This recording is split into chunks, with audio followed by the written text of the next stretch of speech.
Salento is sunny, but Iceland is cold. Your culture is ancient, while mine is just old. Won't you share your art with me?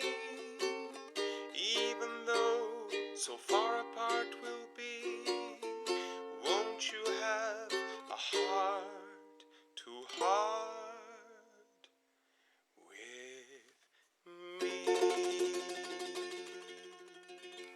Hello everybody, this is Svavar Knútur coming at you from Bíldudalur, a tiny village in the West Fjords of Iceland, presenting to you today the artist in focus, and it's a great honor to introduce you guys to an artist, to the frontman of the band from Italy, Canzoniere Grecanico Salentino, and which is a folk and dance band from the south of Italy.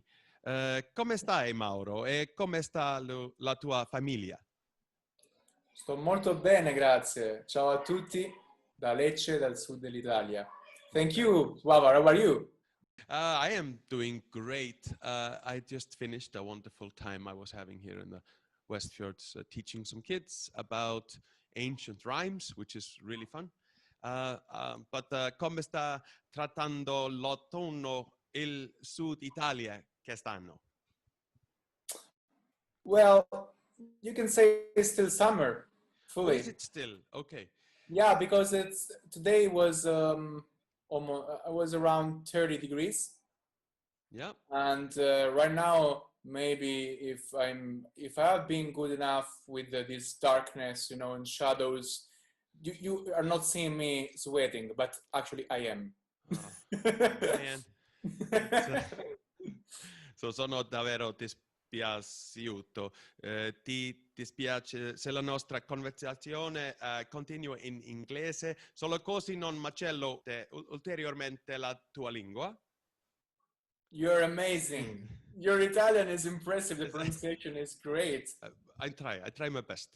No, you're doing great. I remember also when I interviewed you for your Focus Week, your presentation in Italian was wow. So I think at least I will need to learn some Icelandic now. It is fun. It is a fun language to learn. What I love about Italian, it has so much music in it. It's just built into the language. It's a song. Yes, Italian is full of vowels, and also the history of music, especially classical music, and when Italy was one of the most rich countries and the cultural relevant countries in the world, then music was basically we were like masters in classical music, for opera, for many composers. The language helped because it's very singable, and it goes well with music and poetry, poems. But then I think that especially when dealing with world music or with projects where we are connecting with artists from all over the world, I think that the sound of a language is an incredibly important part of some artist's project, music, and identity. And an example, when we interviewed you or played your music to our audience, it was great because it's, even if you were singing the same song in two different languages, it's completely different. Yes, that's what I love about music, especially listening to you guys, is this, how the language tells its own story, and it has its own rhythm, and no other language can copy this. So every band has this unique opportunity to present a unique melody with its language. That's why I love listening to you guys sing in your own language. Yeah, because actually it's not even Italian. Yes. Because our dialect is called Salentino, because it comes from our area. Because Salento is located at the most southern part of Puglia, that is already at the heel of the Italian boot. Puglia is the heel of the Italian boot. Mm. So we are basically, at the edge where the land ends. We are the last part of the Eastern Peninsula. We are across two seas. There is the Adriatic Sea on our east side and the Ionio Sea on our west side. Even if the west coast, even if it's 20 kilometers from where I live, east 20 kilometers west, and you get to the seaside. So in a way, we're similar to the idea of being like an island, even if then going north, we reach Europe. I've always wanted to come and visit this area, and Italy has such beautiful mountains and just beautiful landscapes. Italy is Amazing. really beautiful, but I have to say we are all flat. No mountains, no hills, no anything. It's just flat. In your area. Yes, where we live, yeah. So then when you go further north, it's more mountainous, yes? Yes. Cool, Yes. cool. That's even nicer, Also, you said it was still warm with you guys, and I get it. It's September. I guess it's warm in the Mediterranean, but right here, when I was going between between the villages, the snow was already in the mountains, and I was driving like snowy roads. So it's I wouldn't say I basically envy you like of having heat right now, but it would be kind of nice to have a kind of warm day. As they say, the neighbors' greens are always, more green. Are Yes. always. It's Oh, like, of course, I would love to see your mountains and then the snow, and then maybe not feeling so hot. But still, I love where I live. I love my country, as you do, as I noticed that you do. So differences are important, and getting the chance to travel to, abroad or some different places is really something that makes it worth being an artist, going on yeah. tour. And let's hope that we get to the chance to go back doing that very as soon as we can. Exactly. And it's the thing, like when you're an artist also, you get to experience all these different things, different places, and it gives you context. It gives you a new way to see your own home, perspective. There is a big difference, in my opinion, between people that get the chance to travel around and people that don't. They're way more open-minded, tolerant, respectful, because you learn to appreciate the differences and different cultures, and then you also even like your own more, or understand your own culture more after you come back from a journey. Yeah, you start to appreciate it, but in a different way, I guess. You start to appreciate the nuances of your own culture. Yes, because differences make your own peculiarities shine in a way, and then you find actually yourself defined by those peculiarities, and they make you feel unique. And especially nowadays that we are in a sort of globalization, and we tend to make things alike, and maybe sort of get rid of the nuances, then underlining those make you feel more at ease, more at your place in the world. Yeah, and I think you guys are also in what you do, in this celebration of your local culture, your local history. You are so much channeling exactly this appreciation, I feel. Yes, we have this sort of legacy, because CGS Canzoniere Grecanico Salentino, but you can say CGS, don't worry, was founded back in 1975. So, in the band there were my parents, and also the father of another one of the current members of the band, Emanuele. And we are already at our second generation. And to us, it's a legacy, not only a family legacy, of course, but also the responsibility of being, in a way, ambassadors of our own music, dance, and land's culture. The music, the dance, and the culture of our land. we take it and we take it with us, and we go on tour. But also we are not doing some sort of nostalgia operation or museum operation. We only pick those folk materials that we believe they can be important for today, maybe for a timeless feeling, or some universal messages. And along with that, we write our own new compositions that can be at the moment 100% like us as we are now. Yeah, this is what I feel is very important, is connecting to the roots and connecting to the history, but still inventing kind of a new approach to also interpret our time and our situation, but also this connection. So you have this root and whole connection down into the past. Yes, roots are important. It's like your bare feet on the ground. You must feel the earth. And I think it's in our blood.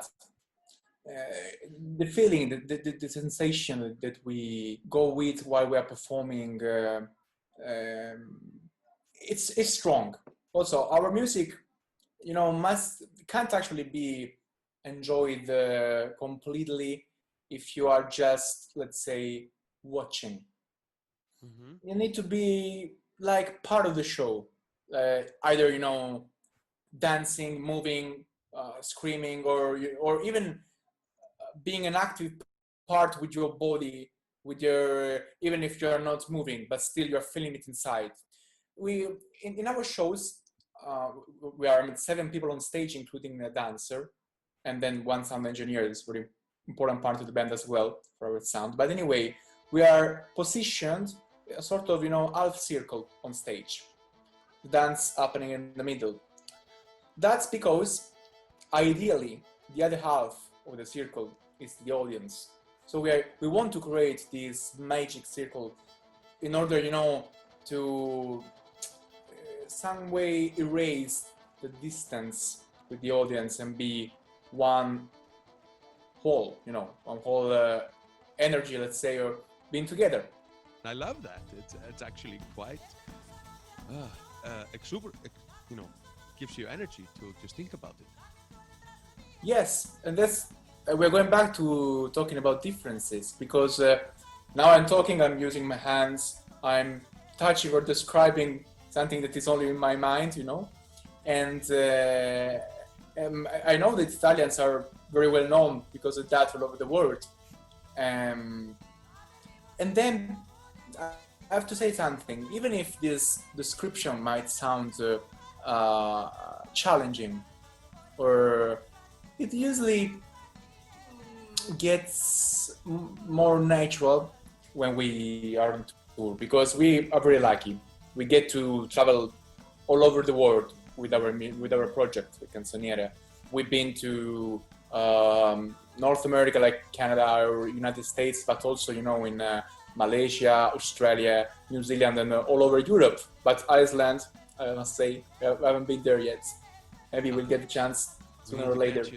Icelanders love Italian just culture and ideas and the mood, because I think we are so attracted to things that we are not, we don't know how to do, and so Italian culture is something that we really kind of admire in a way. I have to say that the first reaction that audience get at our shows, if they don't know us and know our style, it's a sort of like let's say surprise, and that energy they get into them is like sometimes it can be strong, even too strong at the first song, and then they slowly get into it. They get used, they find themselves at ease, and then they start being part of that. Whatever they sing, they clap their hands, they move, they dance, and this music was connected to also a particular ritual, and in that ritual, within that context, it used to have the power to heal. So the most satisfying thing after our shows is seeing people's faces that are happier, or Yes. really in a way, they're feeling good, and that's the best reward ever. The cathartic effects of music and just like dancing and music on the human body and the soul, it's an amazing thing to witness. Yes, it's amazing. I have to say, even I'm a terrible dancer. Even you know, being that, I have to say that dance has even more of an impact as a cathartic element, because it involves also your breathing, your body. It's incredible. It's holistic, really. Yeah, yes, and our dance, our typical music and dance, the most famous style, is called the pizzica. And it was used in two main functions. The most common function was the joyful one, to have fun at parties or, you know, religious feasts or any kind of social gatherings, private or, you know, public. They used in the past to dance pizzicas in couples, man with a woman, or two women, two men, whatever. They were having fun, and that was the most, you know, common function. But then, again, then with this ritual called tarantism, then this music and this dance were used to cure, to heal. Mm-hmm. And this phenomenon is called tarantism. There was the belief that when you got bitten by a legendary spider, this legendary spider was called Taranta. Mm-hmm. And if you got bitten by the Taranta spider, you could fall down in a state of deep illness, disease. And the only way to actually get rid of that symbolic poison and stop suffering was by going through this ritual and dancing for hours, sometimes days, weeks, and then feel good again. It was, you know, all of, you know, there is no spider that can put you in such a state. The suffering was symbolic. It was a sort of ritual of possession, where through the dance, the music, and some other elements such as colors or smells or the water, were, you know, engaging you in order to be able to exorcise this spider demon possessing you, and then be reintegrated into society. Most of the victims were women, you know, so for social conditions and sexual frustrations, anything. And that was the only way to express their suffering, and then it was socially accepted, and people, the community would gather around who was suffering. They wouldn't be abandoned, and they would be cured. So this music and this dance still carry this sort of trancy power to take you somewhere else and to, why not, heal, even if, you know, times have changed. That's amazing. That's just it's such, you know, it's just insightful. It's such a history. It's such a so much to process in this, you know. I know, we're lucky. Again, Yeah.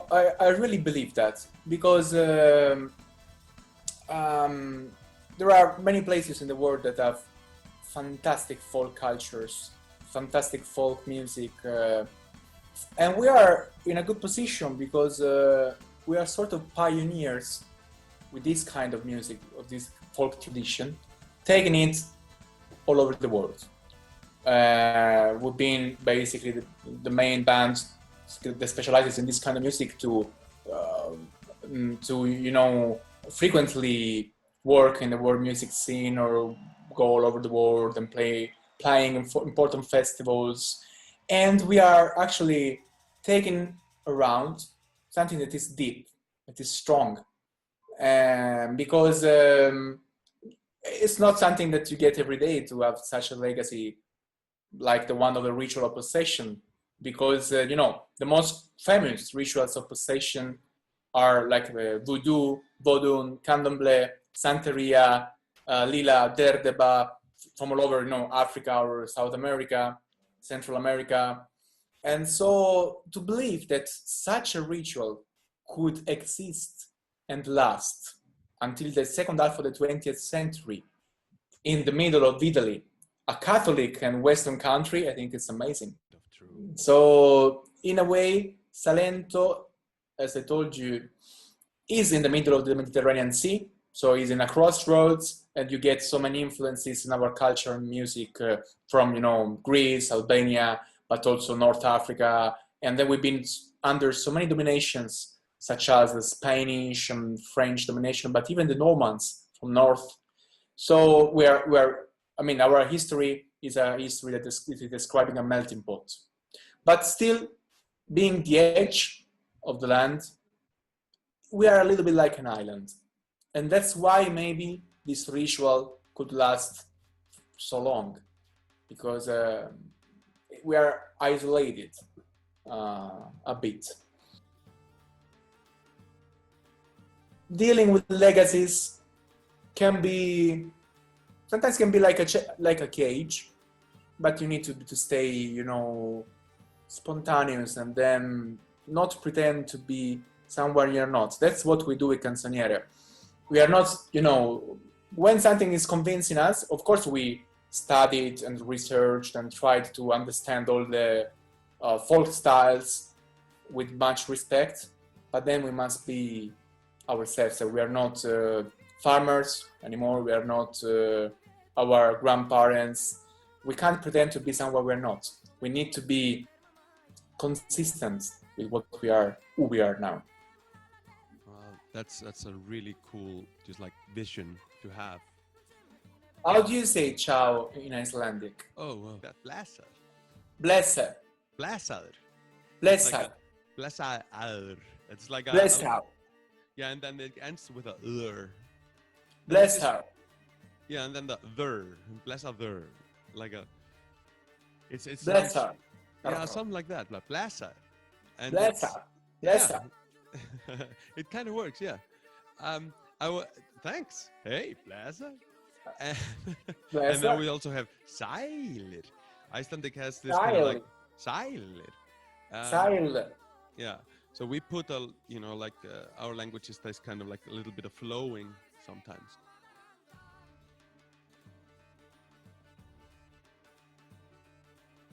The dance is an important part, crucial part of our shows, because pizzica is not only a music, it's a music and dance style.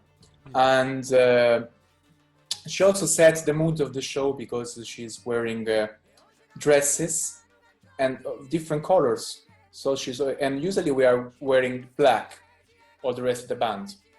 Me, Alessia, Giancarlo, Emanuele, Massimiliano, Giulio, we are all in black.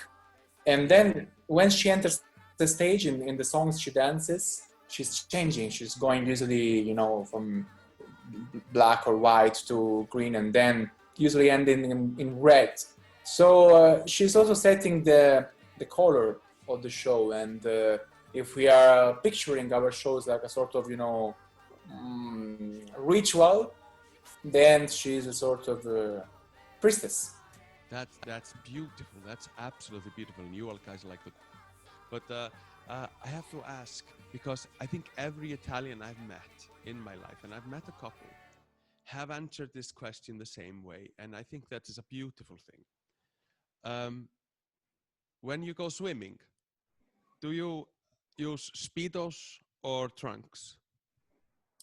Once again, when I go swimming? When you go swimming, like in a swimming pool or to the beach, do you wear a Speedos or like a swimming pants, like trunks? Well, my wife bought me Sweetle. I prefer trunks. Really? Cool. Yeah, you know, that's new. You're the first Italian guy I've talked to that like doesn't go like Speedos, of course. You know? Yes, I know. And that's why I told you. My wife bought me Speedos. Yeah, it's because. But then I was like, you know what? When I wear trunks. That's the sweetest thing, though. Like that yeah, Speedos, of course. You know, that's the Italian way. And then you go like, kind of like trunks. It's kind of cool. Yeah, you know, I used those for maybe a couple of years, and then at the beginning while we were together, and then I was like, you know what? I'm switching to trunks. I mean, if we get a chance to go to Iceland, you would see me wearing like Santa Claus, because I would wear, layers and layers and layers and layers of stuff not to feel cold. Yes. Yes. I Like would be, ridiculous, but I, I, I really would love it. Dream come true for me. But we are out of time, my friend. Mauro Durante, thank you so much for this chat, and I'm so looking forward to meeting you guys in person someday. This has been an interview for the Global Music Match, and I'm just like really happy that we're doing this, and it's amazing that this matchmaking experiment is introducing us all to each other. Thank you so much for this chat, and also you are invited to visit us in Salento. And if you get a chance to visit, we'll find you some place to play. And also remember, I will join you for the running before the show. I love that, man. I love it when people run together, it's such a good way to connect. Yes, I will run with you. Wonderful. Oh man, Mauro, thank you so much. You're an amazing guy. Thank you. You are. Thank Hope you. everyone gives your music a listen and just appreciates it. And I really recommend checking out the videos because they are so powerful and happy and just energetic. And they bring out Thank the you so best much. in you as a Grazie. human. Grazie. And ciao. Ciao. Ciao. Arrivederci. Arrivederci. See you, man. See you.